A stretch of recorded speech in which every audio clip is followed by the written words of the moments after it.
garaa laaffifatamiti dirrijetteetuma jiddee dhiifama sin gaafanne bakka niitii erlikii keessa galte erga amma hidhamtee har naannoo ji'a 3 guuttee jirti amma mucayyoon. Maybe galchuus danda'uun jedhani gammee akkami garuu. Footoo ishii beerree jiraas gubbaa footoo ishii jawwee. Footoon immoo ishiin gaddiisee irrattu kanadha asti koo tokkicha viidiyoo baneessa agarsiisa yoo isa ta'e.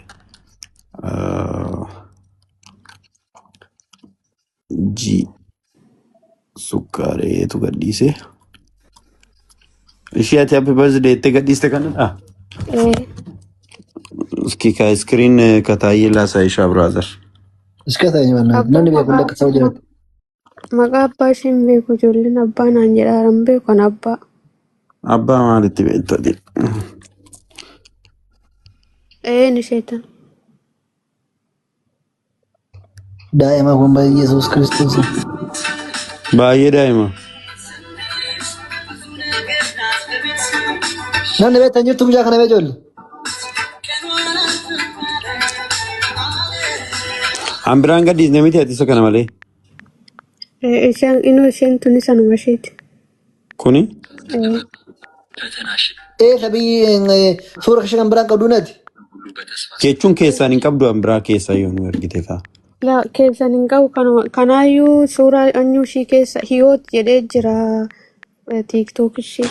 TikTok ishee nutti godhima. Iski ishee erga TikTok ishee. Suuta dhiitti tasgabbaa ishee ati rakkoon qabu. Siinoomas itti dubbachaa hin jiran miti? Ana maanatti hin dubbanne. Ji'a 3 meettee mucayyoon. Maali aante eekoo bakka fa'aa oolnu.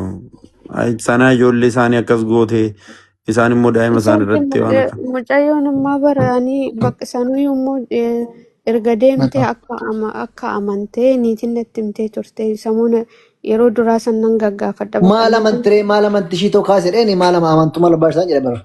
Niitiin kaas argatteeni maal amantiin. Isaayyuu isa laala niitiin maal akka irratti qabatte beekta biyyaansi achi keessaa dileetii goote nama biraatitti ergite yookiin immoo natti argisiisi jedheen yookiin natti hin argisiisne maaf footoo ishii keessatti fuulduraa balleessite eenyu jette ishii natti argisiisi jedhee kinoo akkana gooti kanaafan jette maa viidiyoo bakkisuma sanatti hin ergine jette ishiin immoo akkasiis hin goone samoona sanbeetaan lolarra jirti samoonuma micayyoo rukutte sanii itti meen ture sababa si barbaaddi waan ta'eefuyyuu akkasuyyuu ani immoo yeroo ishiin dhuftu naannoo ji'a 8 moo akkanarra hin jira mucayyoon waan akkasii numa gooti garuu adumaan argu niititti sinimuu hin dubbaddu ani simuman jedheen. Atu argitee beekta yeroo mucoon akkas gootu? Gisee hundanan laala mucayyoon nan dhoowwa garuu niitiidhaan akkas jedheetti ittis hin dubbadhu ishiittis immoo himeen ture dhiisii waan barbaadde haa gootu yoo ishiin gooteeyyuu akka nama hin arginetti jirraa qabadhu. Ani mee akkumti ishiin gootu akkamii gamme?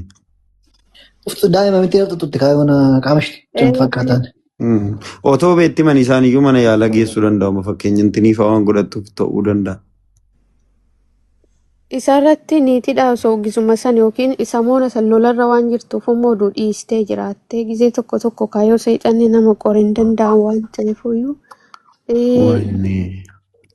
Isarraan immoo osoo madaddaa keessa ammoo dileetii bakka kinoo maal jedhama sila akka iddoo kaameraa fuulduraa malee gaalaarii malee iddoo biraan ta'a miti.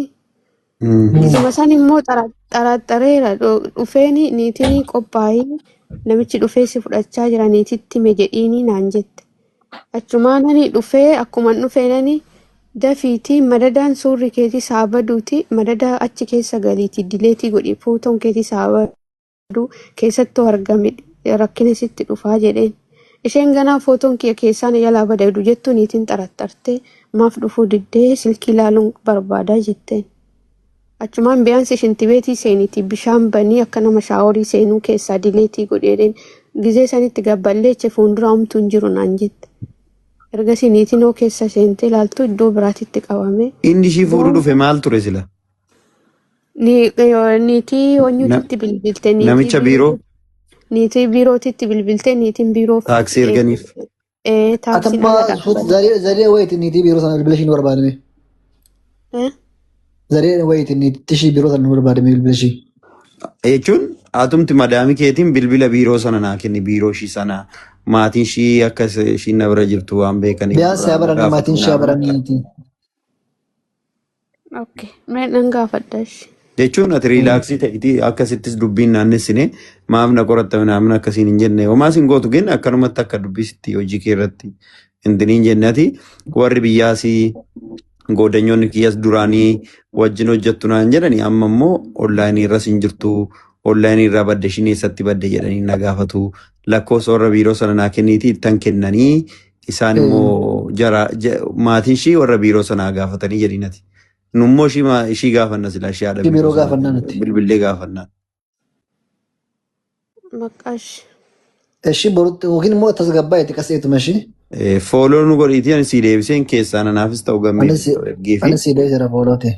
hin beektu mucoon kun mee bidoo gongoruu dandeessi sagalee dhumarree taanaa fi seeraanis hin gaafachiifna yoo intini jettee gara qaamni seera ilaallatutti ilaallee nuti hin gaafachiisnaaf. Maybe sometimes namni nama dhabuurraan kan ka'e iyyuu miidhamuu danda'a waan ta'eef hin gargaaru. Dhugaa rabbii. Waggaa torbachuun biyya namaatti baay'ee tokko ulfaata. Siin warri ishii namni ishii beeku namni ishii beeku namni sirbisu hin jiru kaam. Nama tokko bara nama yaani shaantaa ishiitis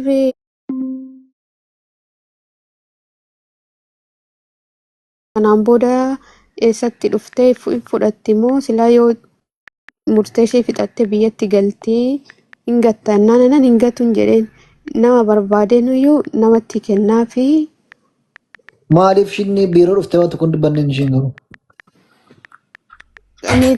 niitiin biiroo yeroo sanitti niitiinis bar viidiyoochi ergitee ture niititti ishee biirootitti siifan ergachuu gizuma sanii ishiin dhufteen gizuma sanii deebi'ee dhiini namichi taaksii deebi'ee jira ishiin poolisii biran geessaa jetteen jennaan maal jennaan waan akkasii jetteen achumaan viidiyoo itti ergite kinoo kana goote jetteen.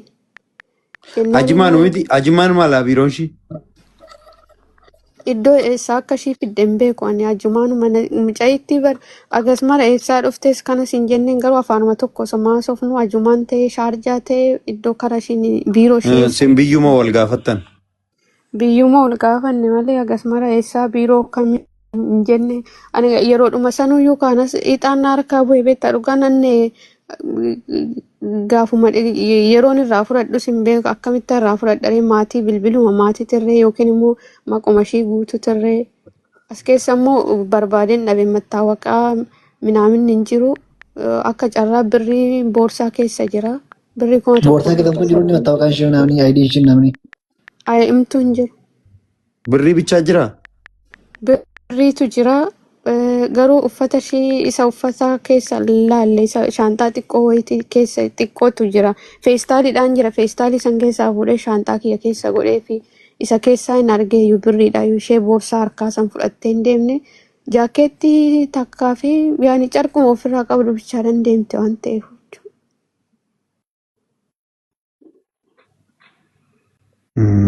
Bakka maalumaaf ati nuwaxxaarree waa'ee daldalaa. Ati waama nama ishii warra biiroo sana barraan yani nama biiroo keessa nan beekaa lakkoofsa isaanii ergee isaan wal beeku waan ta'eef karuma biiroo wanta akkanaati akka nu barbaadamtu godhee jedheetu ani namatti nan himaanani naman beeku qaba nama naaf hordofuuni.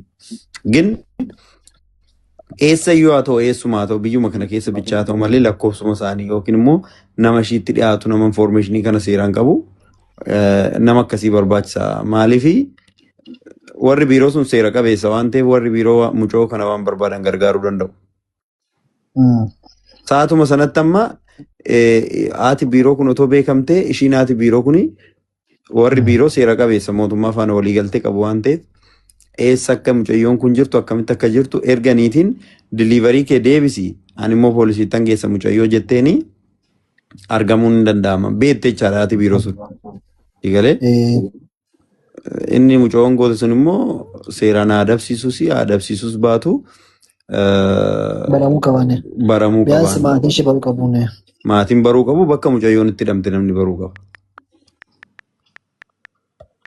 Ijoolleen keenya yeroo baay'ee ijoolleen keenya namatti dhiyaachuu dhiisuu waa'ee keessan namatti hin himatanii Bakka soo asfallagi no biyya ormaa irratti namni si Hojii barbaachisa. hojjetanii jarri isaan namaaf hin lafa wanti fi footoo nama kaasuun maal fideni dhokatanii footoo anuun jaadhu fedha qotanatti footoo kaasuun barbaachisu fedha namaatiin footoo baachuun maalti ni godhaani biyya kanatti footoo fedha namaatiin baachuun naawuriidhaan dhageessanii hojii kan hojjettoonni maal hojjaa dubartii ijoollee namaa footoo qarastanii qarastee jette qarastee fi ishee hundatti qarastee ishee hundatti balleessitee hojii hojjechuu maaliif umurii irraa fudheessitu kan taataani. Waaqayyo siniif haadhisu. Tinii godhe amma ati akka gootu qaishtii eenyu maqaan kee Sukkaaree. sukkaaree akka gootu karaa keessaa na dubbisiiti gammees dubbisii viidiyoo tiktaakii mucayyoo sana qabda miti. Suuraa onyuu ishii keessan hin barbaadanii onyuu jedha malee moobaayilii kiyya kun haaraadha. Naalaa duraa suuraa iyyuu nan qabaa bar moobaayilii kiyya naalaa tabalashee suuraan irree na Tiktookiin ishee maqaa ishee eenyuun? Hiyoot. Hiyootummaa baay'eedha kan Yoo eenyu? yookiin lakkoofsa. Qoy hin argannaati. Iskii sama gubbaa irraa yoo tiktook irraa daawulood goote waan ta'eef ilaallaa qoy. Ayileen lamba karaa soanu aychaallu. Karaa sanuu tiktook ishee irraa daawulood gootetti fakkaatu. Viidiyoo yana sukkaariin sidha miti. Kan ishii isa tokko isa suuraa isa kana viidiyoo kana namarraa ishii jalaa buusta.